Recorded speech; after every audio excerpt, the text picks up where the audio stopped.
Olá você telespectadora, olá você telespectador da TV Cultura. A partir de agora você acompanha a edição desta sexta-feira, 22 de dezembro, do Opinião Litoral.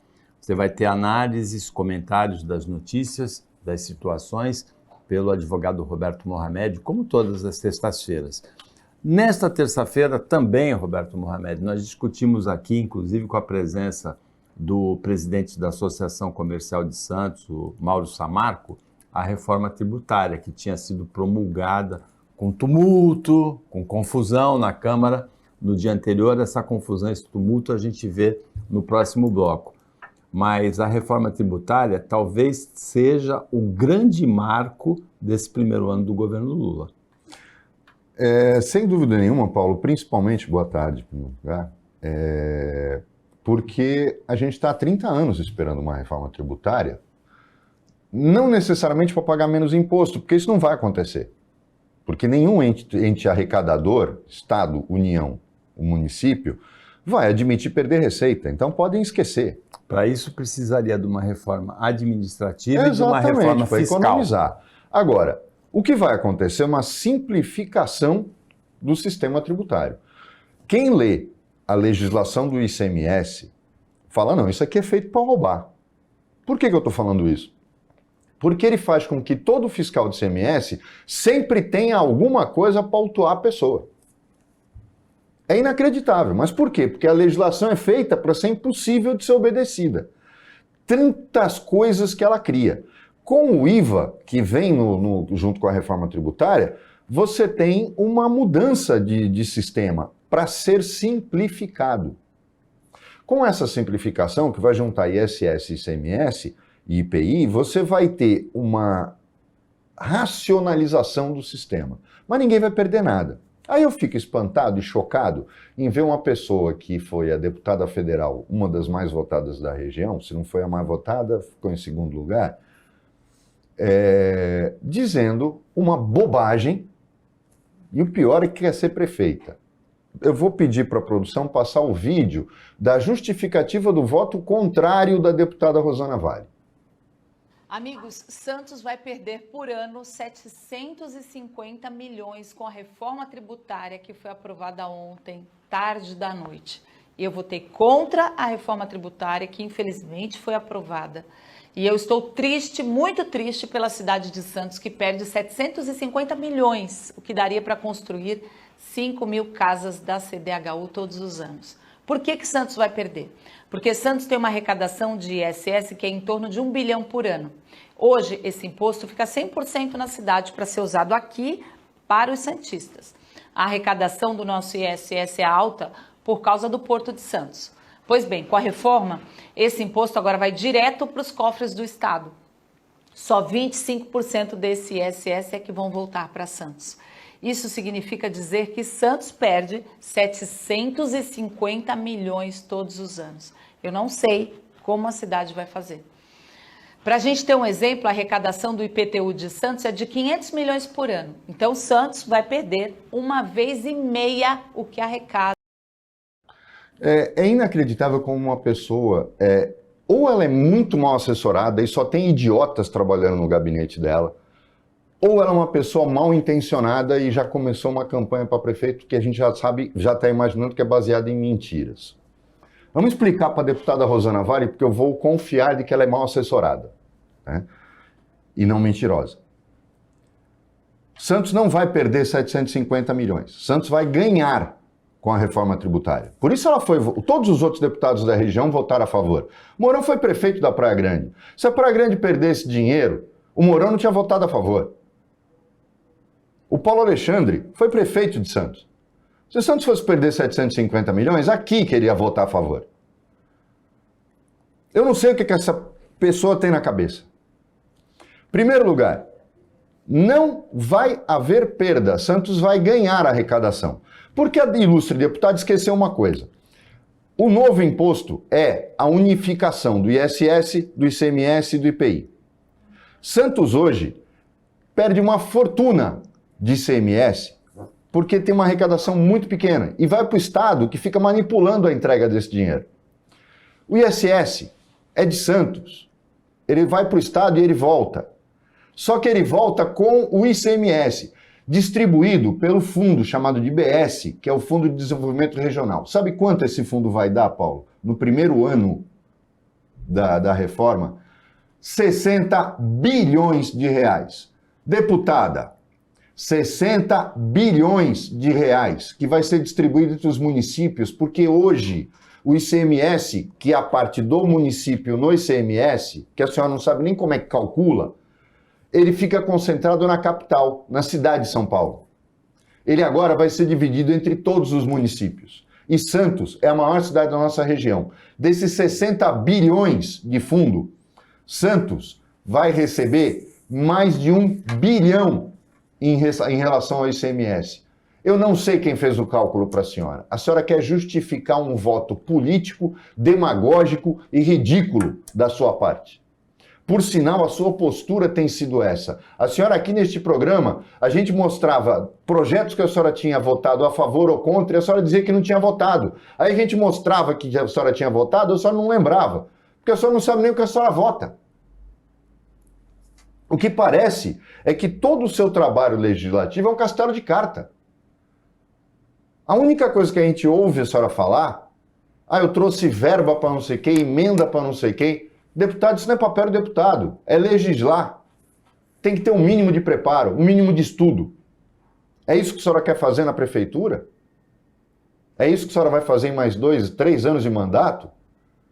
Eu sou oposição, eu voto contra tudo. E ficar arrumando justificativa barata, equivocada, mentirosa, para poder justificar seu voto? Deputada, é lamentável isso. É lamentável que a gente esteja diante de uma opção, e é lógico, a gente ficar falando aqui, porque vai ter um monte de bolsonarista defendendo, porque é a candidata do Bolsonaro, grande coisa. O que você não pode, e eu em nenhum momento defendo a Prefeitura de Santos, eu acredito em renovação, eu acredito que há possibilidade de, quem sabe, um outro candidato, mas a atual Prefeitura tem uma série de erros. Mas eu não vou, a senhora não pode achar que alguém vai acreditar que todos os deputados da região votaram a favor de uma reforma que vai tirar dinheiro da cidade da qual eles já foram prefeitos. Não é possível que alguém acredite nisso. Agora, não dá nem para dizer que foi inteligência artificial. Foi a senhora que fez a mensagem. A senhora que falou a bobagem. Fala, eu votei contra porque eu sou oposição e oposição é isso. Mas não fala uma besteira dessa.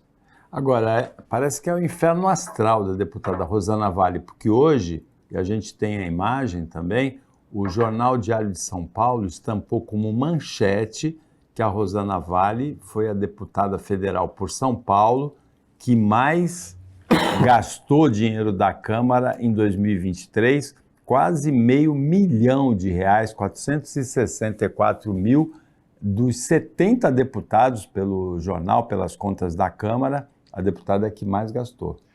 O mais incrível, e veja bem, isso não é dinheiro de emenda, tá? Isso é o gasto do gabinete dela. Quer dizer, ela tem o gabinete mais caro dos congressistas de São Paulo, e ela está preocupada com o que Santos supostamente perderia de arrecadação. Economiza lá também, deputado. Eu acho que é uma vergonha o que a gente está acompanhando, mas isso tem a ver, Paulo. Essa semana também saiu uma matéria na Veja sobre os senadores sem voto, que nós já falamos aqui também. Nós temos hoje uma bancada, uma verdadeira bancada de suplentes. A do Flávio Dino, para mim, é a mais escandalosa, porque ela está, desde o primeiro dia, ela está no Senado Federal porque ele foi ministro. Essa forma de se montar o jogo eleitoral é que eu acho vergonhosa. O senador é extremamente importante. O Senado tem uma configuração diferente da Câmara. A Câmara é proporcional à população do Estado. O Senado são 3 representantes de cada Estado, porque esse é o papel dele, ele representa a federação. E eu já disse aqui como é que está a representação de São Paulo. A Mara Gabrilli, que é um 0 à esquerda, o astronauta, que é um 0 à esquerda, ele está no espaço até hoje, porque ninguém sabe onde ele está, e um deputado, que é o Jordano, sem voto. Um senador sem voto. Nunca teve um voto na vida. Nunca se candidatou a nada, mas foi suplente do Major Olímpio. Então, é esse tipo de representação que São Paulo merece? Aí não é dizer, não sabe votar. Não, não é questão de não saber votar. A lei cria esse tipo de coisa. Você veja bem, o povo do Maranhão queria o Flávio Dino no Senado. O povo do Maranhão foi enganado. Por quê? Porque votou no Flávio Dino, desde o primeiro dia ele passou a ser ministro, assume a sua suplente do mesmo partido, que nunca teve um voto na vida, foi candidata a deputada, teve 27 votos. Mas o marido dela era presidente, era deputado estadual no Maranhão. E essa pessoa vai ficar 8 anos, porque ele agora foi para o Supremo, é vitalício. Ela vai ficar 8 anos no Senado sem ter tido um voto na vida dela. A modificação seria simples, em caso do não exercício do mandato pelo senador eleito, vai o segundo colocado na eleição. Exatamente, exatamente. Esse é o grande problema. Se carrega uma coisa como se o senador ele acaba tendo um vice. É aquele problema do vice. Está errado. E era muito simples para resolver. O segundo colocado assume. Ou se convoca a nova eleição. Eu acho que o segundo colocado tinha que assumir. Aí você ia ver gente pensando mais nas contas. Por quê? Porque podia assumir um cara de oposição. Mas essa seria a maior prova de respeito à vontade do eleitor. O segundo colocado assumir. Eu nem sei, no caso do Major Olímpio, quem foi o segundo colocado, eu não lembro. Mas certamente São Paulo estaria melhor representada do que está hoje. A gente não pode mais aguentar esse tipo de coisa. Esta reforma é urgentíssima. E ela passa pela Câmara dos Deputados também através de emenda constitucional. Para que ela passe através de emenda constitucional, deputados, como eu já falei, como é o caso da Rosana, deveriam se preocupar, ao invés de gastar tanto dinheiro no gabinete, de falar bobagem em lives, ela tinha que se preocupar em apresentar projetos ou votar a favor de projetos que mudem a configuração desse Congresso, que é uma vergonha. Agora, no caso da Rosana Vale, uma coisa que me chamou a atenção é ela ter se referido ao voto dela pela perda exclusivamente de Santos. A Rosana Vale teve voto em Praia Grande, teve voto em São Vicente, teve voto em Guarujá, teve voto em Cubatão. Mas ela é candidata à Prefeitura de Santos. Então, mas ela teve votos como deputada em todas as cidades, foi muito bem votada em todas as cidades. Ela teve mais de 200 mil votos, 64 mil ou 60 mil foram em Santos. Então me chamou a atenção isso, a preocupação dela, exclusivamente, a que ela manifestou nesse vídeo, pelo menos, exclusivamente com Santos. Opinião Litoral para o intervalo, é bem rapidinho, fica com a gente.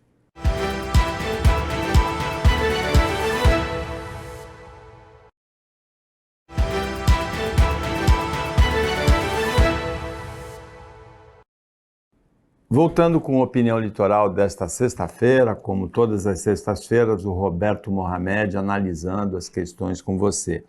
Tem uma medida que foi regulamentada pelo Conselho Monetário Nacional, que é composto por ministros, que talvez não seja a medida mais adequada, mas que ela toca num problema que é dramático, que é de muitas décadas, que é o absurdo que é o juro do cartão de crédito no Brasil.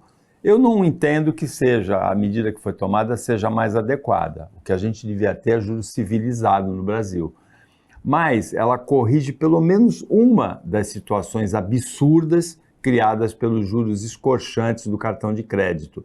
Aquela dívida que se multiplica muitas vezes quando o usuário do cartão não consegue pagar a sua conta. A medida tomada ontem limita esses juros, mais moras e multa, no máximo dobrar a multa, quando muitas vezes ficava 5, 10 vezes maior a dívida, né? Dobrar a dívida.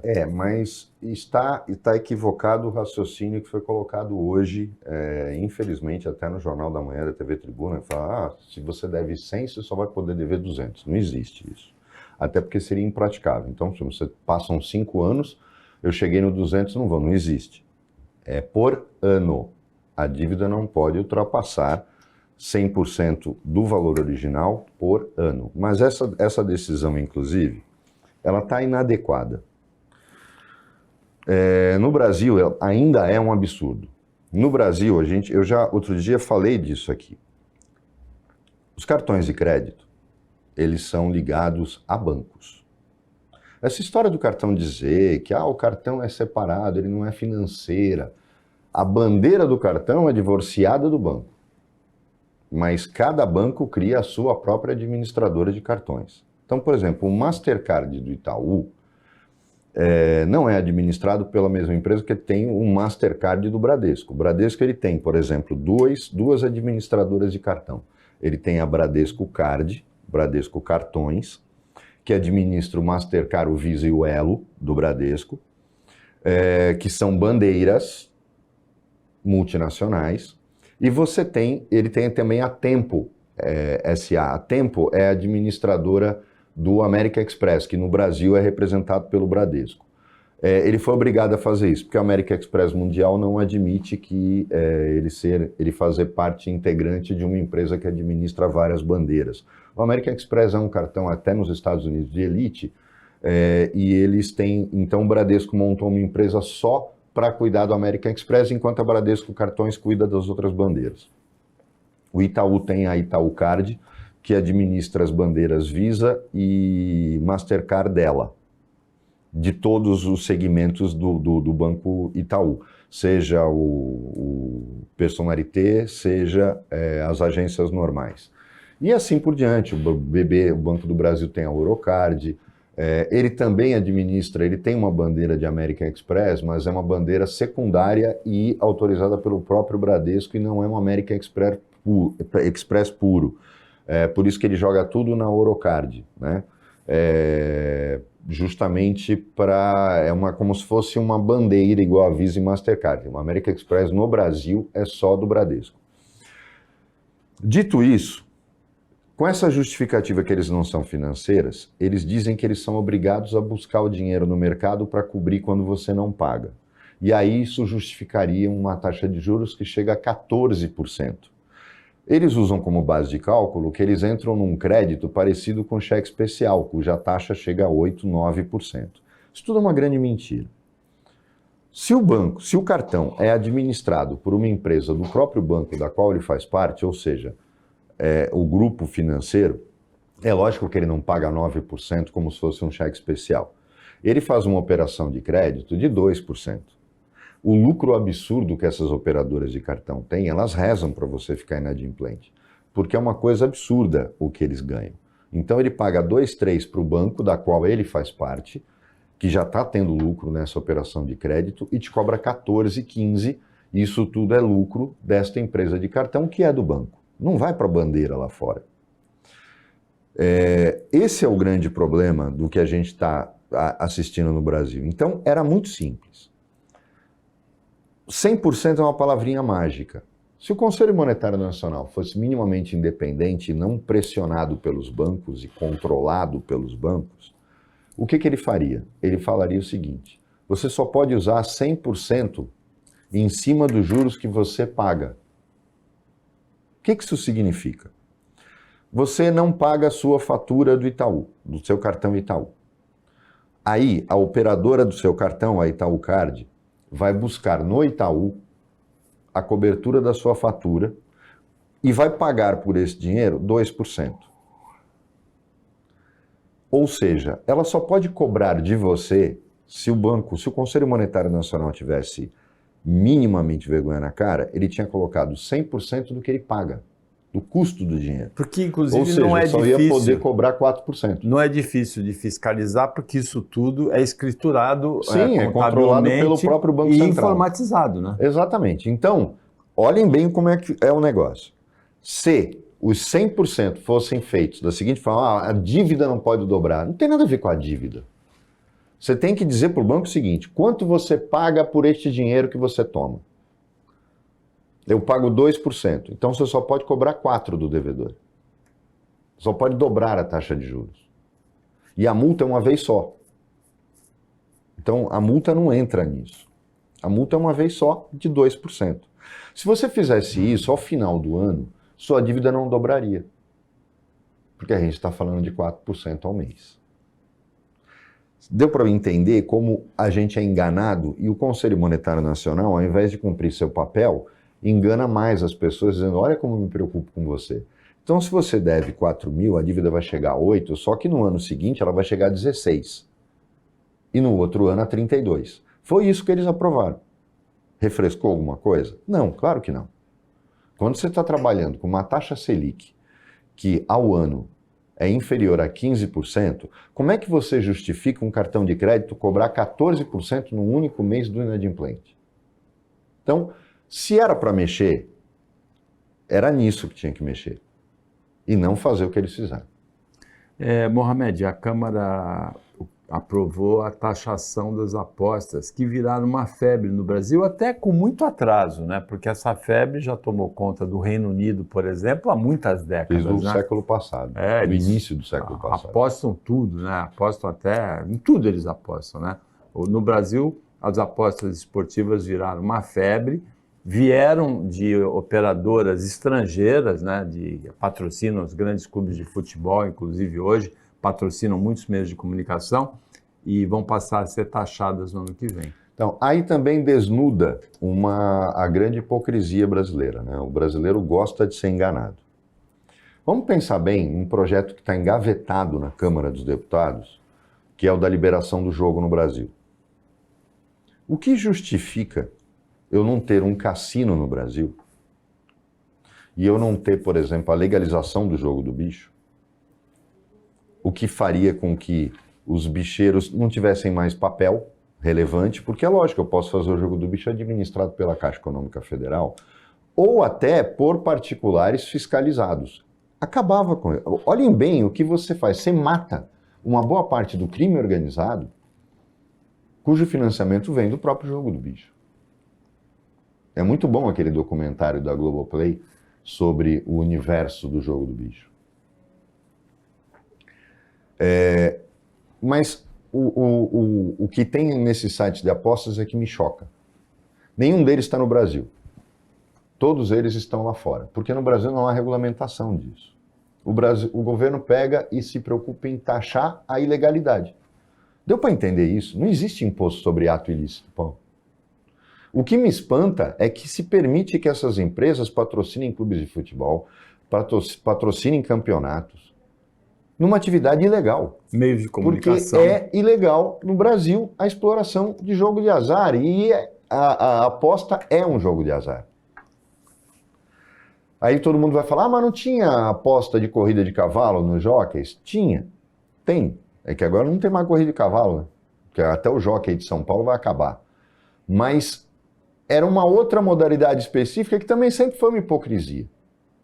Então, por que o Brasil, ao invés de taxar um ato ilícito, não regulamenta para que esses sites se estabeleçam no Brasil, ou seja, seria obrigatório que eles se estabelecessem no Brasil, fossem fiscalizados pelas instituições brasileiras, Polícia Federal, Receita Federal, receitas estaduais, fazendas estaduais, para que você tivesse transparência. Você ia coibir corrupção, você ia coibir escândalos como aconteceram no início desse ano no Campeonato Brasileiro e nos campeonatos estaduais. Você teria respaldo político. O problema é que, se o Brasil regulamentar os sites de apostas, aí ele vai ter que legalizar o jogo do bicho, ele vai ter que legalizar os cassinos, e já passou da hora de fazer isso. Todo mundo sabe que tem cassino clandestino no Brasil, um monte. Por que que a gente não regulariza isso? Por que essa posição tão ridícula das bancadas religiosas? Ah, porque ele quebra famílias. O álcool também destrói famílias e é legalizado.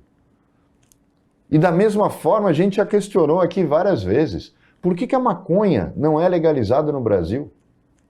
Cada um faz o que quer com o seu próprio corpo. Imaginem que você tivesse a maconha legalizada, portanto a produção legalizada, e no caso do uso medicinal, então, ia cair o custo absurdamente, e você mataria o crime organizado com pelo menos 50% da receita dele, Paulo. Mas não, a gente alimenta o crime, a gente quer que o crime exista, a gente quer que o crime financie a corrupção política, inclusive. Por isso que a gente não aprova nada. Então eu acho lamentável eu tributar um ato ilegal porque ele vai me dar dinheiro, que mostra que o Estado está preocupado com o dinheiro. Se o cara está fazendo uma ilegalidade ou não, o problema é dele. A mesma coisa também passa pela regulamentação do mercado de moeda eletrônica, as tais criptomoedas. Por que não se regulamenta? Por que não se regulariza e se fiscaliza isso? A gente não consegue entender por quê. Tem muita coisa que acontece no Congresso Nacional e no governo federal que a gente não enxerga o que está por trás do pano. O Opinião Litoral para o intervalo, é bem rapidinho, a gente volta já já.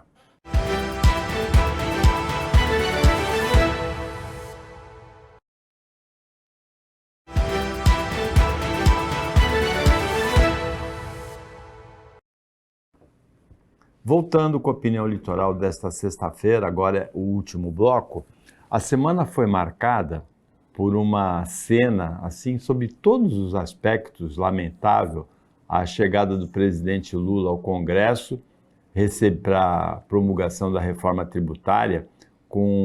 Ele foi recebido por dois coros, o coro da oposição, Lula ladrão, e o coro dos apoiadores, Lula guerreiro.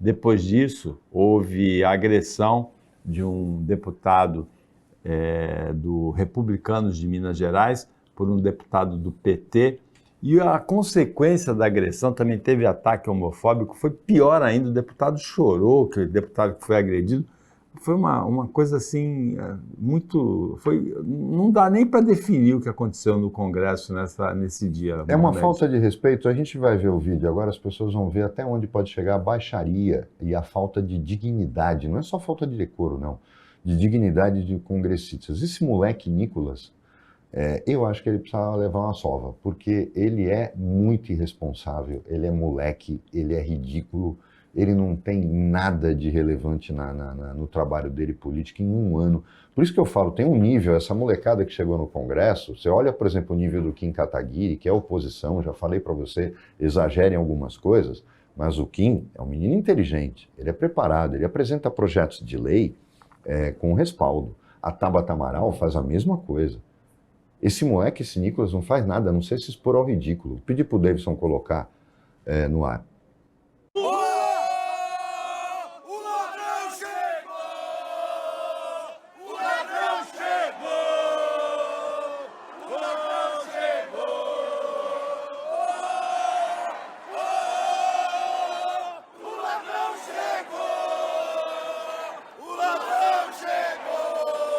Olhem só o nível deles. Eu quero deixar uma coisa clara, porque os bolsonaristas têm mania de... Eles seguem o chefe. Ontem eu estava conversando com uma pessoa, com um pessoal na padaria, onde a gente vai, sobre a questão de funcionários, né? Estava conversando com uma pessoa que é empresária falando da dificuldade de se arrumar mão de obra para atendimento, que é muito ruim. Em Santos, inclusive, é pior do que normalmente em outros lugares, e a gente não sabe por quê. E eu disse uma coisa mesmo, o chefe contamina os funcionários. Você vê garçons que atendem mal os clientes, atendentes de padarias ou de prestadores de serviços que atendem mal, e aí quando você vai ver o dono, ele atende pior ainda. Ele não tem o menor respeito pelo cliente. O dono contamina seus funcionários, para o bem ou para o mal. Quando o dono é um cara simpático, que resolve as coisas, que atende os clientes, o funcionário se sente tolhido se ele fizer um mau atendimento. Fala, pô, se o meu patrão atende bem, por que eu vou atender mal? O que eu quero dizer com isso? Quando o Bolsonaro ficou chamando o Lula de presidiário nos debates, ele cria na cabeça das pessoas que elas também podem fazer isso. Uma guerra eleitoral é completamente diferente de uma guerra durante a vida normal de um país. O momento eleitoral ele tem que começar e terminar, e no Brasil ele não terminou. Agora, um deputado federal, quando a gente fala decoro, o que é decoro? É ter consciência do cargo que ele ocupa. Esse papel ridículo que eles se prestaram, e as cenas que se seguiram depois, Paulo, como você disse, para mim é para dar cassação para todo mundo. Um cara desse não tem noção do que é ser deputado federal. Esse moleque não tem, e ele carrega, ele fala cada atrocidade, ele tem uma total falta de respeito por qualquer coisa. Ser de direita não é ser ignorante. Ser de direita é o que o Kim faz.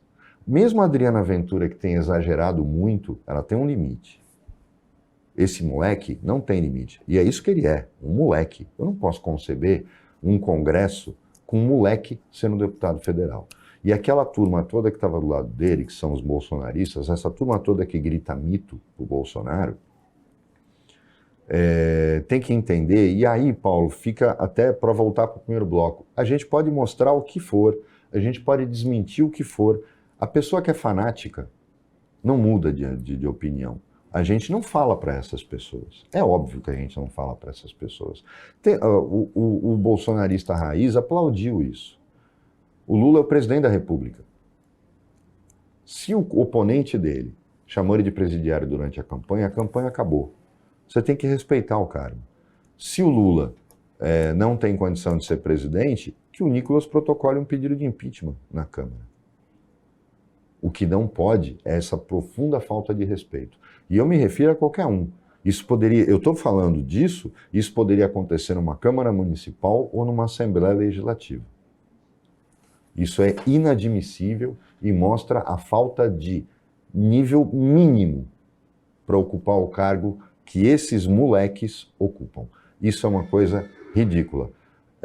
E tem orgulho disso, o que é pior é que eles têm orgulho disso. Aí quando você tem uma Carla Zambelli, um Eduardo Bolsonaro que achou que podia ser embaixador porque tinha fritado frango, ele trabalhou na KFC, ele disse que era hambúrguer, não sabe nem o que ele fritava, então tu vê como é que era o negócio. Esse tipo de gente é ridícula. Eu tenho vergonha, como tive vergonha o dia que eu vi ele dando entrevista para uma emissora americana, o Eduardo Bolsonaro, quando o pai estava lá, e ele quis dar entrevista em inglês. O apresentador dava risada de tanta bobagem que ele falava, porque ele não sabe falar inglês. Então, é lamentável que a gente tenha esse tipo de cena no Congresso Nacional. Mas isso é reflexo dos votos despejados nesse tipo de gente sem preparo, sem condições, sem um mínimo nível para ser deputado federal. Assim como eu falei que quem votou no astronauta para senador, agora está colhendo fruto, porque tem uma pessoa lá que está no espaço. Não faz absolutamente nada, não tem história, é uma grande mentira dizer que era um homem da ciência, e está lá. Até hoje não disse que veio com 1 ano de mandato. Bom, chegamos ao final do Opinião Litoral. Dá para falar muito rapidamente do choque, do revogaço do Milei na Argentina, dos protestos, mas muito rapidamente. O Milei está sendo a prova do que é um cara como Bolsonaro ou um cara como Trump. É exatamente isso. Prometeu um monte de coisa no primeiro dia do final do segundo turno, voltou atrás em tudo. Ou seja, ele mentiu, porque quem votou nele queria fim do Banco Central, dólar na Argentina em vez do peso, Estado fora da educação, fora da saúde. E o que aconteceu? Nada. Ele está fazendo exatamente o que todos os outros fizeram. Na verdade, o que é pior, ele está seguindo a cartilha do Macri. Ele está fazendo exatamente o que o Macri fez no primeiro mês de governo. E a gente viu onde o Macri foi parar. Chegamos agora ao final do Opinião Litoral desta sexta-feira, agradecendo muito a participação do Roberto Mohamed, ao trabalho da equipe técnica e de jornalismo do Sistema Costa Norte e a você que acompanhou a gente mais essa edição e mais essa semana. Até segunda-feira, nesse mesmo horário, e um Feliz Natal, mas muito Feliz Natal para você e para sua família que vocês merecem.